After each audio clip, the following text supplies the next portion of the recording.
Then, when it was the 24th night, she continued, I have heard, O auspicious king, that on hearing this, his grandmother became very angry and, looking at the eunuch, she reproached him, telling him that he had spoiled her son by taking him into a cookshop. The apprehensive eunuch denied this, saying, We didn't go into the shop but merely passed by it. Ajib, however, insisted that they had gone in and had eaten, adding, And it was better than your food. His grandmother got up and told her brother-in-law about this, turning him against the eunuch, who was then brought before him. Why did you take my grandson into the cookshop? Shams al-Din asked. In his fear, the eunuch again denied this, but Ajib insisted, We did go in and we ate pomegranate seeds until we were full, after which the cook gave us a drink with snow and sugar. Shams al-Din became even angrier with the eunuch and asked him again. He again denied it, at which Shams al-Din said, If you are telling me the truth, then sit down and eat in front of me. The eunuch came forward and tried to do this but failed and had to throw away what he had taken. Master, he explained, I am still full from yesterday. Shams al-Din then realized that he had indeed eaten in the cookshop.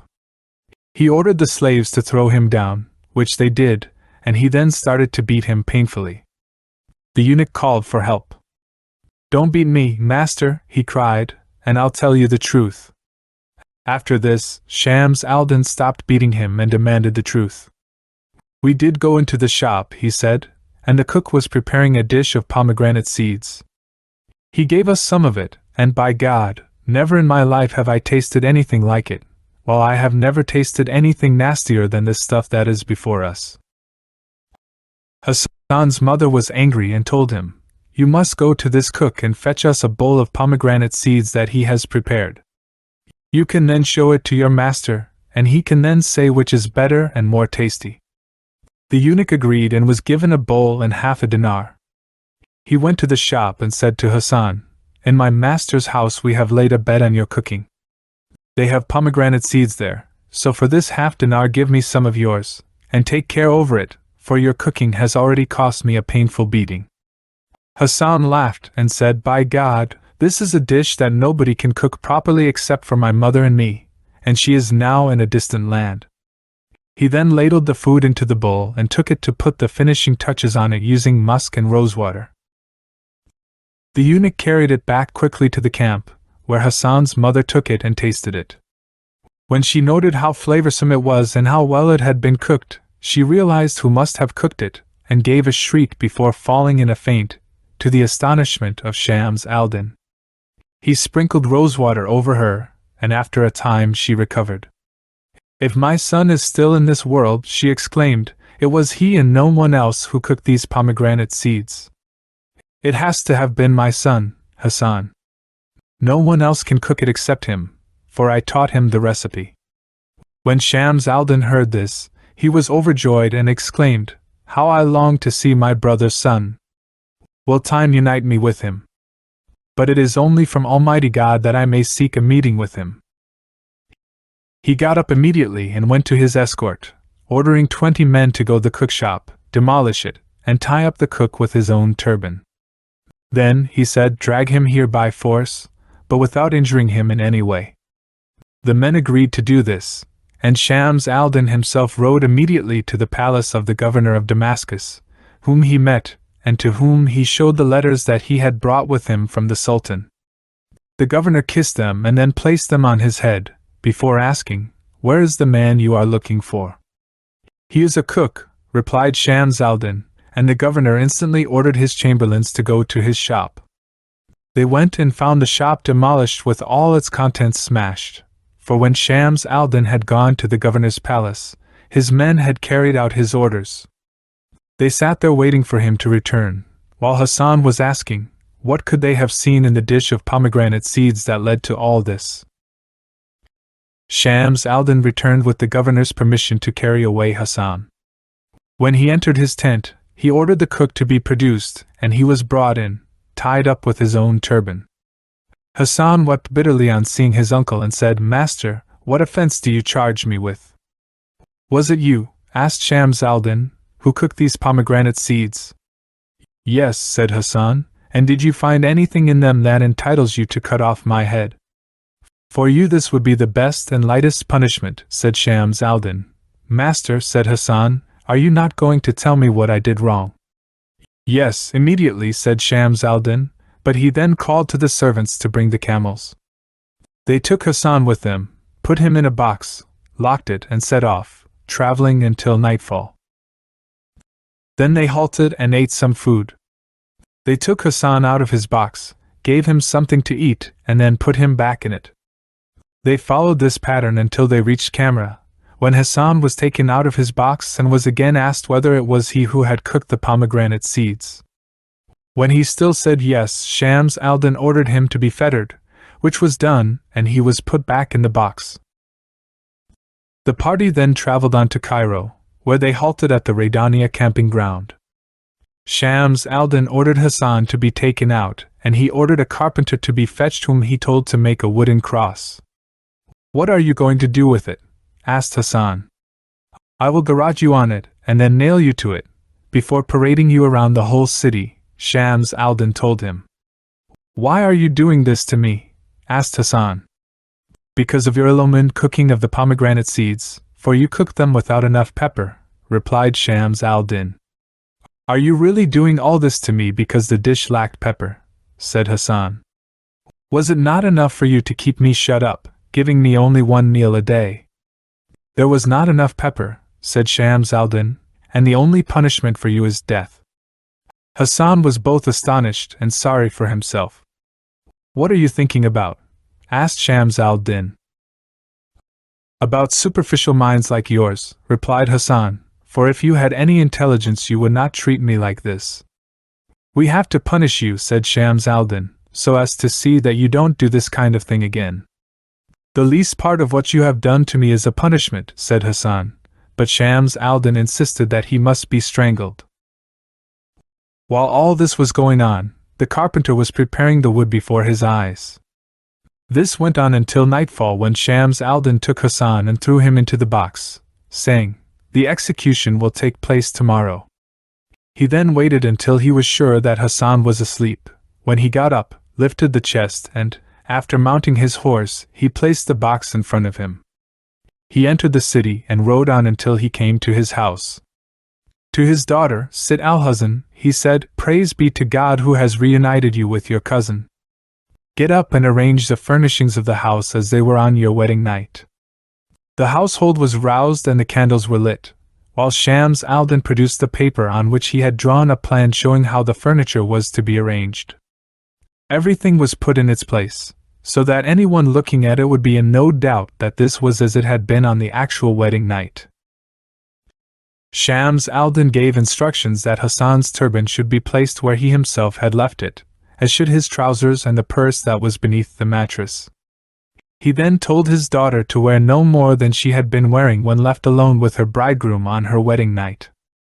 When your cousin comes in, he said, tell him that he has been a long time in his visit to the latrine, and then invite him to pass the rest of the night with you. Talk with him until daybreak, and I shall then explain the whole affair to him. Next, he took Hassan out of the chest, having first removed the fetters from his feet. He stripped off the clothes that he was wearing, so that he was left in a thin nightshirt with no trousers. The sleeping Hassan knew nothing about what was happening, but, as fate had decreed, he turned over and woke up to find himself in a brilliantly lit hallway. This is a confused dream, he said to himself, but he then walked a short way to a second door, and on looking, he found himself in the room in which his bride had been unveiled for him. There was the alcove and the chair, and he could see his turban and his other things. He was astonished at this sight and hesitated, moving forwards and then backwards. Am I asleep or awake? He asked himself, wiping his forehead and saying in amazement, By God, this is the room of the bride who was unveiled for me, but where am I, for I was in a box. While he was talking to himself, Sitt al-Huzn suddenly lifted the bottom of the alcove curtain and said, Master, are you not going to come in? You have been a long time in the latrine. When he heard her voice and looked at her face, he laughed and said, I am in a confused dream. He went into the alcove, where he sighed, and thinking over his experiences, he was filled with confusion, particularly at the sight of the turban, his trousers and the purse with the 1,000 dinars, and was at a loss to grasp what had happened. God knows better, he said, but this is a muddled dream. What are you so astonished about? Asked Sitt al-Huzn. You weren't like that at the beginning of the night. Hassan laughed, and asked, How long have I been away from you? Bless you, she said, and may the name of God encompass you. You left to attend to yourself and then come back. Are you out of your mind?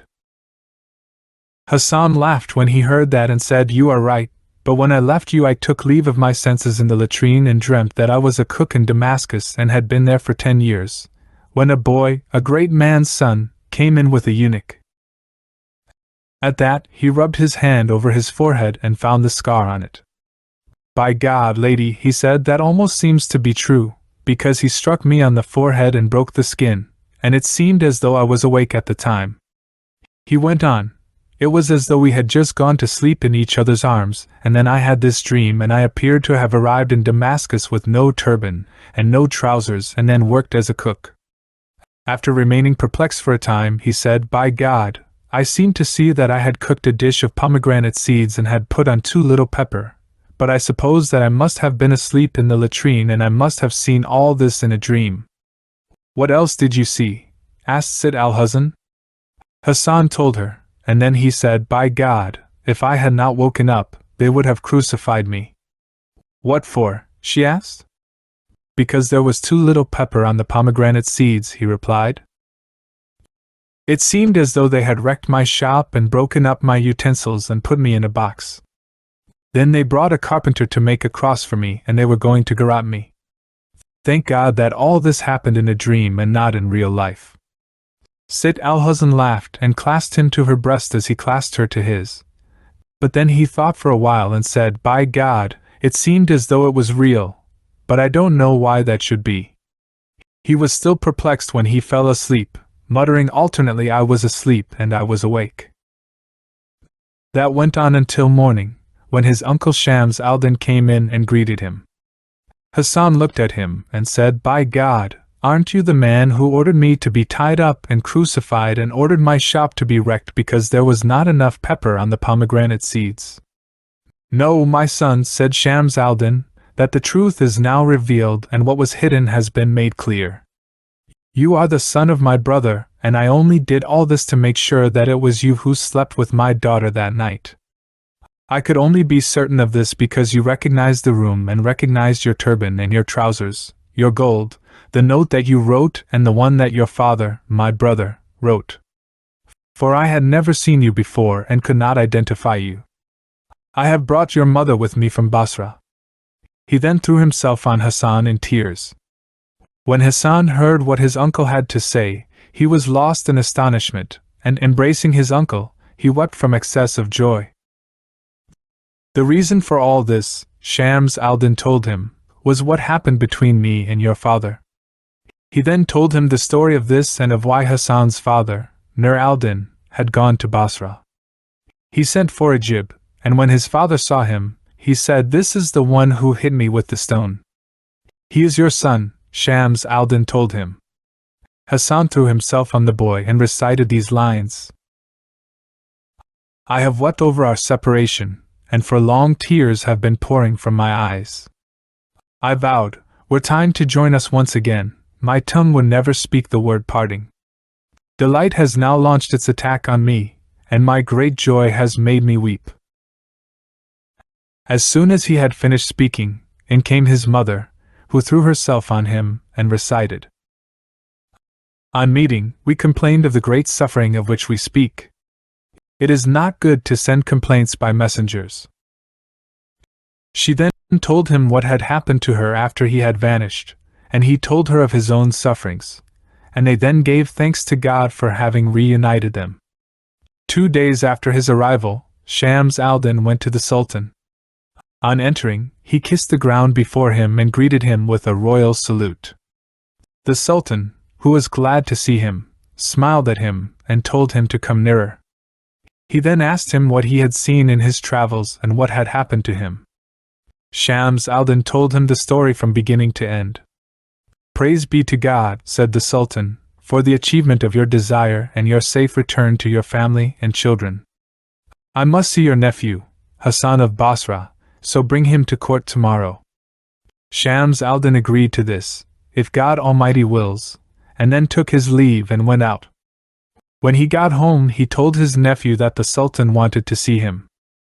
The servant obeys the order of his master, said Hassan, and he accompanied his uncle to the Sultan's court. When he was in the Sultan's presence, he greeted him with the greatest respect and courtesy, and began to recite. The one you have ennobled now kisses the ground, a man whose quest has been crowned with success. You are the Lord of glory. Those who rest their hope on you obtain what will exalt them in this world. The Sultan smiled, motioning him to sit, and so he took his seat near his uncle, Shams al-Din.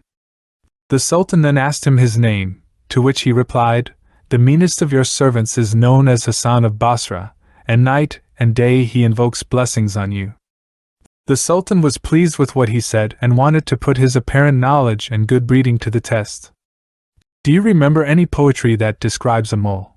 He asked. Yes, said Hassan, and he recited. There is a dear one at the thought of whom my tears fall and I wail aloud.